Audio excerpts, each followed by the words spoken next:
सयौं मान्छेहरू एकै पटक यात्रा गर्न सक्ने इलेक्ट्रिकल बस फोर्टुन कम्पनीले ल्यायो। हेर्नुहोस् 18 मिटरको बस छ। डबल बस जस्तो छ, बिचमा यसरी जोडिएको छ।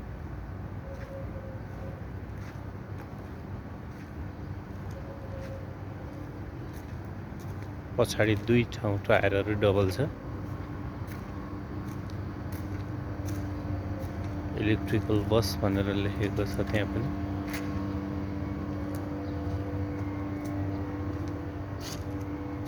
यसमा पुरा 99 सिट छ।